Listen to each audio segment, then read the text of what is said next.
राधे दोस्तों, कैसे हैं? मैं आशा करती हूँ आप लोग अच्छे ही होंगे। दर्शकों, इस वीडियो के माध्यम से बात करेंगे 8 फरवरी को पड़ने वाले शिव चतुर्थी व्रत पर। यह उपाय आप जरूर करें जो हम इस वीडियो के माध्यम से आप तक शेयर करने जा रहे हैं। वीडियो को बिना भगाए दर्शकों अंत तक बने रहिए। सबसे पहले हम बात करेंगे दर्शकों की भगवान शंकर के शिवलिंग पर चढ़े हुए बेलपत्र को खाने से क्या होता है। दर्शकों, अगर आपके जीवन में किसी भी प्रकार की कोई समस्या चल रही है, तो किसी की कमी है, नौकरी की तलाश है या फिर बीमारियों से ग्रसित हैं, किसी भी प्रकार की कोई भी समस्या है, तो आज का यह वीडियो जरूर देखें। आपके सभी समस्याओं का निवारण होगा। दर्शकों, अगर आप हिंदू देवी देवताओं को मानते हैं तो हमारे धनवृद्धि चैनल को तुरंत सब्सक्राइब कर दें और कमेंट बॉक्स में लिखें ओम नमः शिवाय। आपकी सभी समस्याओं को भगवान शिव शंकर भोलेनाथ अवश्य ही पूरा करेंगे। तो दर्शकों, आखिर क्या होता है? भगवान भोले शिव शंकर की जो शिवलिंग होती है, उस पर जो चढ़ा हुआ बेलपत्र होता है, उसे खाने से क्या लाभ होता है? कई बार आपने ऐसा सुना होगा, लेकिन आज आपको यह वास्तविक बातें पता होंगी। यह बातें आपको कहीं भी नहीं पता चलने वाली हैं। लाखों करोड़ रुपए खर्च कर देंगे, को पूरे यूट्यूब में भी यह बातें नहीं पता चलेंगी। को जब आप शिवलिंग पर बेलपत्र चढ़ाते हैं तो वह साधारण बेलपत्र नहीं होता है, कि वह साक्षात भगवान भोले शिव शंकर का प्रसाद बन जाता है। तो अपने फायदे के लिए इस वीडियो को ध्यान से सुनना और ध्यान से देखना। तो हमारे धर्म शास्त्र में कहा गया है कि शिवलिंग पर चढ़ा बेलपत्र वर्ष तक बासी नहीं माना जाता, 6 महीने तक बासी नहीं माना जाता। भगवान भोले शिव शंकर पर चढ़ा बेलपत्र 6 महीने तक बासी नहीं माना जाता, धोकर 6 महीने तक फिर से चढ़ाया जा सकता है। दर्शकों, भारत में बहुत सारी ऐसी जगह हैं जहां पर शिवलिंग स्थापित है, तो उसके आसपास कहीं भी बेलपत्र उपलब्ध नहीं होता है। ये कई लोग दर्शकों बेलपत्र उपलब्ध न होने के कारण कई दिनों तक से धोकर भगवान शिव शंकर को चढ़ाते हैं, भगवान भोलेनाथ को चढ़ाते हैं, शिवलिंग पर चढ़ाते हैं। बेलपत्र भगवान भोलेनाथ पे चढ़ने की एक पौराणिक कथा है। के अनुसार दर्शकों, जब समुद्र मंथन चल रहा था, समुद्र मंथन के समय अमृत के दौरान कई ऐसे चीज मिली थी। एक विष निकला था, वो आप जहर भी कह सकते हैं, और यह विष चारों ओर फैलने लगा था। पूरी सृष्टि को बचाने के लिए भगवान भोलेनाथ इस विष को अपने कंठ में धारण कर लिया था। ये महादेव भोलेनाथ को उसी दिन से नीलकंठ भी कहा जाने लगा था, क्योंकि दर्शकों विष का कंठ धारण करने से भगवान भोलेनाथ शिव का शरीर आपसे जलने लगा, की वजह से आसपास का वातावरण भी जलने लगा। और सभी देवी देवताओं ने प्राचीन काल से इन वेद सलाहकारों से सलाह ली कि भगवान शिव शंकर को इस विष से कैसे बचाया जाए। दर्शकों, प्राचीन वेद सलाहकारों ने उसी समय सलाह दी कि भगवान भोलेनाथ को बेलपत्र का सेवन कराया जाए। दर्शकों, वहां पर जो भी देवी देवता उपस्थित थे, तत्काल तुरंत उन्हें बेलपत्र खिलाया, के बाद तुरंत स्नान कराया। इसके बाद दर्शकों, जो भगवान भोलेनाथ शंकर के शरीर में जो गर्मी थी शांत होने लगी। भगवान शिव को बेलपत्र चढ़ाने की परंपरा मानी जाती है। दर्शकों, हमें शिवलिंग पर बेलपत्र चढ़ाने के बाद जल जरूर चढ़ाना चाहिए। हमें बेलपत्र चढ़ाने के बाद जल जरूर चढ़ाना चाहिए, अवश्य ही जल चढ़ाना चाहिए। इससे भगवान शिव को शीतलता मिलती है और उनका आशीर्वाद सदैव के लिए हमें प्राप्त होता है। ऐसा ध्यान रखना दर्शकों कि जो 3 पत्ती वाली बेलपत्र होती है, जो कहीं से कटी फटी, उसकी डंडी टूटी हुई नहीं होती है, पत्र आप भोलेनाथ को चढ़ाएं, भगवान शिव को चढ़ाएं। बात का दर्शकों, आपको विशेष रूप से ध्यान देना है कि कटी फटी डंडी हुई टूटी हुई बेलपत्र कभी भी भगवान भोलेनाथ पर नहीं चढ़ती है। पीछे भी एक कथा है। जब से दर्शकों ने भगवान भोलेनाथ ने भगवान गणेश के शरीर को खंडित कर दिया था, भगवान भोलेनाथ ने संकल्प लिया था, इससे उनका कहना था कि कोई भी खंडित चीज वो हमारे ऊपर ना चढ़ाई जाए, हमारे शिवलिंग पर ना चढ़ाई जाए। से भगवान भोलेनाथ को कोई भी खंडित चीज नहीं चढ़ाई जाती है, बेलपत्र हो। दर्शकों, अगर आप लोग अभी तक हमारे धनवृद्धि चैनल को सब्सक्राइब नहीं किया है तो सब्सक्राइब कर लीजिए, क्योंकि हर रोज हम आपके लिए आपके जीवन के लाभ के लिए हम नए नए वीडियो लेके आते हैं, आपके जीवन में एक नई राह दिखाएंगे।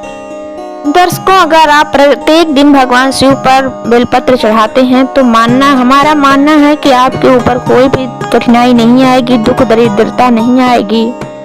जो भी व्यक्ति अपने तिजोरी में बेलपत्र रखता है तो उसके घर में बरकत आती है, घर से दरिद्रता खत्म हो जाती है, पैसे की समस्या खत्म हो जाती है। दर्शकों, इस प्रकार की जानकारी आपके जीवन में बहुत ही अनमोल होती है। ये दर्शकों जानते हैं बेलपत्र संबंधित कुछ विशेष जानकारी। दर्शकों, हम आपको बता दें, प्राचीन पुराणों में बताया गया है कि विशेष समय ऐसा होता है जिनमें बेलपत्र को कभी भी नहीं तोड़ना चाहिए। तिथि है दर्शकों जिसमें आपको बेलपत्र नहीं तोड़नी चाहिए।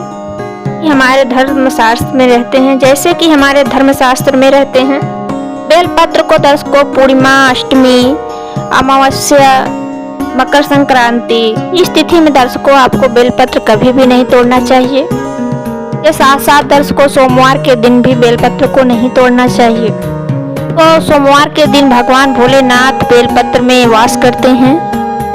बेल के संपूर्ण हिस्से में भगवान भोलेनाथ का वास माना जाता है। बेल के सभी हिस्से में भगवान भोलेनाथ का वास माना जाता है। पेड़ के मध्य भाग में भगवान विष्णु का वास माना जाता है। बेल पत्र के पत्तियों में दर्शकों अद्भुत शक्तियां पाई जाती हैं। संपूर्ण देवी देवताओं की शक्ति उस बेलपत्र में समाहित होती है। इसलिए दर्शकों हमें सोमवार के दिन बेलपत्र नहीं तोड़ना चाहिए। और दर्शकों भगवान भोलेनाथ के पास 3 आंख होती है। उसी उपलक्ष्य में बेलपत्र में भी आपने देखा होगा कि 3 पत्तियां होती हैं। तो आपने बहुत जगह देखा होगा, कभी भी 2 पत्ती वाला बेलपत्र नहीं होता। बेलपत्ती हमेशा 3 पत्ती वाली होती है। अलावा दर्शकों दोपहर 12 बजे के बाद आपको बेलपत्र नहीं तोड़नी चाहिए। हमारे धर्मशास्त्र में लिखा गया है 12 बजे के बाद आप बेलपत्र तोड़ते हैं तो निश्चित रूप से आपको पाप लगेगा और आपको इसका भुगतान भी करना पड़ेगा। बेलपत्र दर्शकों आपकी पीड़ा को हरने में, आपके जीवन में चल रही कठिनाइयों में सामना करने में बहुत ही सहायक होती है। बेलपत्र को दर्शकों भगवान के प्रसाद स्वरूप माना जाता है। ये शिवलिंग पर चढ़ा बेलपत्र आपके लिए अमृत जैसा बन जाता है।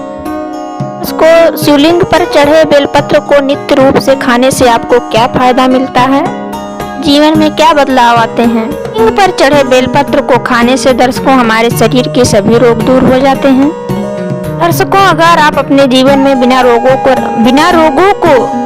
रोग के रहना चाहते हैं तो प्रतिदिन नित्य दिन आपको बेलपत्र जरूर खानी चाहिए। बेलपत्र का सेवन जरूर करना चाहिए।